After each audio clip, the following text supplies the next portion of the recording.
Hello and welcome back to my channel Anurag law classes. हम पढ़ रहे थे डिजिटल मार्केटिंग और आज का हमारा टॉपिक रहेगा इन्फ्लुएंसर मार्केटिंग।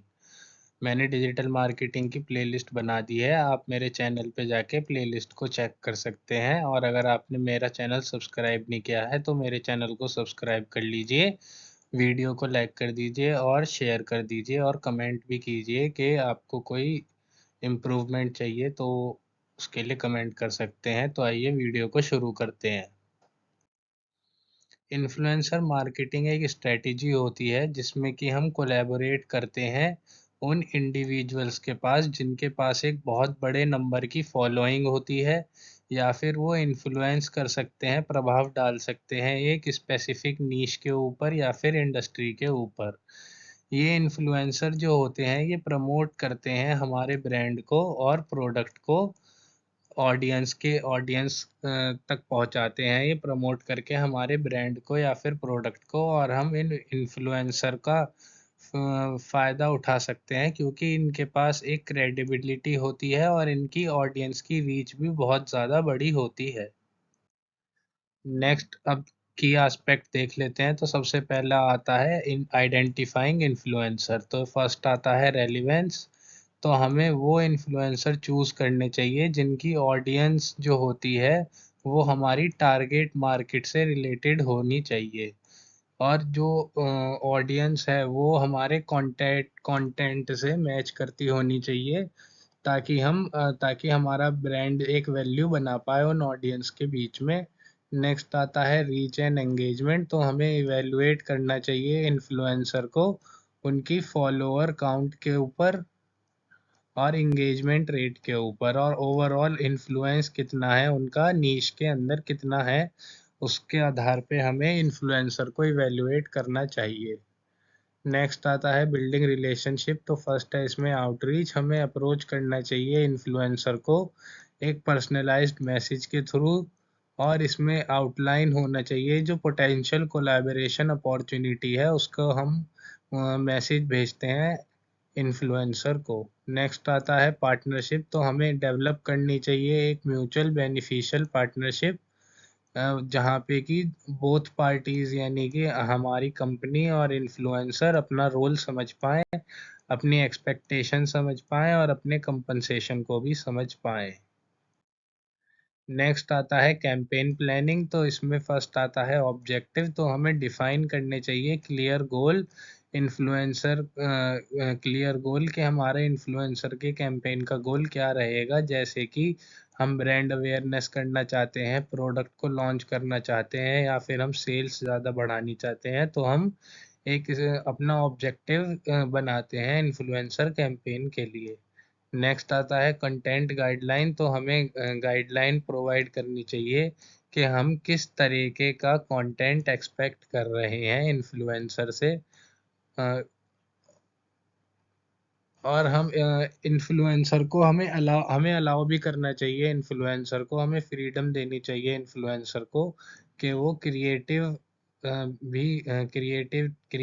भी ला सके कंटेंट के अंदर और अपने प्रेजेंट स्टाइल के थ्रू। नेक्स्ट आता है कंटेंट क्रिएशन। तो इसमें फर्स्ट आता है कोलैबोरेशन। तो हमें काम करना चाहिए इन्फ्लुएंसर के साथ जो कि एक ऑथेंटिक और एंगेजिंग कंटेंट बना सकें और जो रेजोनेट करें हमारी कंटेंट की ऑडियंस के साथ। नेक्स्ट आता है इंटीग्रेशन। तो हमें ये इंश्योर करना चाहिए कि हमारा कंटेंट जो है वो इंटीग्रेट होता है, वो सभी हमारा जो कंटेंट है उसके अंदर हमारे ब्रांड का मैसेज होना चाहिए, और जो हमारे एडवर्टाइजिंग के स्टैंडर्ड हैं उसके अनुसार जो कंटेंट है वो होना चाहिए। नेक्स्ट आता है कैंपेन एग्जीक्यूशन, और इसमें फर्स्ट आता है प्रमोशन। तो हमें लॉन्च लॉन्च करना चाहिए कैंपेन को और मॉनिटर करनी चाहिए कैंपेन की प्रोग्रेस, और हमें इंश्योर करना चाहिए कि जो इन्फ्लुएंसर हैं जो कंटेंट को शेयर कर रहे हैं वो एग्री हैं और वो एंगेज हैं हमारी ऑडियंस के साथ। नेक्स्ट आता है ट्रैकिंग। तो हमें ट्रैकिंग लिंक का इस्तेमाल करना चाहिए, प्रोमो कोड का इस्तेमाल करना चाहिए, या फिर जो दूसरे मेथड होते हैं ताकि हम मीजर कर सकें कंटेंट का इम्पैक्ट क्या है और हमारे इन्फ्लुएंसर कैंपेन का इम्पैक्ट क्या है हमारे ऑब्जेक्टिव के अनुसार। तो वो हम प्रोमो कोड और ट्रैक लिंक के थ्रू ट्रैक कर सकते हैं।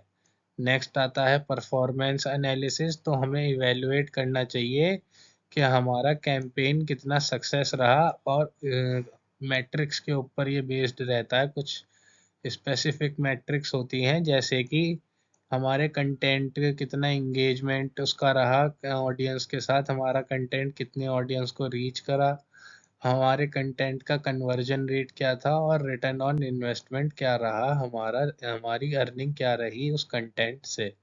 नेक्स्ट आता है फीडबैक। तो हमें फीडबैक लेना चाहिए इन्फ्लुएंसर से और इन्फ्लुएंसर की ऑडियंस से ताकि हम समझ पाएँ कि हमारा जो कैंपेन है उसे उसकी इफ़ेक्टिवनेस को हम समझ पाएँ कि हम कैंपेन को और इफ़ेक्टिव तरीके से कैसे बनाएँ और एरिया कौन-कौन से हैं जिनमें इम्प्रूवमेंट की ज़रूरत है वो भी ला सकें।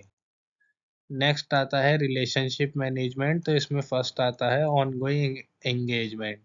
हमें मेंटेन करना चाहिए एक पॉजिटिव रिलेशनशिप इन्फ्लुएंसर के साथ, क्योंकि इसमें हम इन्फ्लुएंसर के साथ पोटेंशियल फ्यूचर कोलैबोरेशन भी करते हैं और हम लॉन्ग टर्म पार्टनरशिप भी कर सकते हैं इन्फ्लुएंसर के साथ।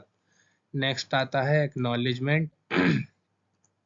तो हमें रिकॉग्नाइज करना चाहिए और अप्रिशिएट करना चाहिए जो भी कंट्रीब्यूशन इन्फ्लुएंसर ने दिए ताकि हम स्ट्रेंथन कर सकें इन्फ्लुएंसर के साथ अपनी रिलेशनशिप और एनकरेज करें कंटिन्यूड कोलैबोरेशन के आगे भी हम कोलैबोरेशन करते रहें इन्फ्लुएंसर के साथ। नेक्स्ट आता है marketing strategy and analytical tool. तो फर्स्ट है मार्केटिंग स्ट्रेटेजी।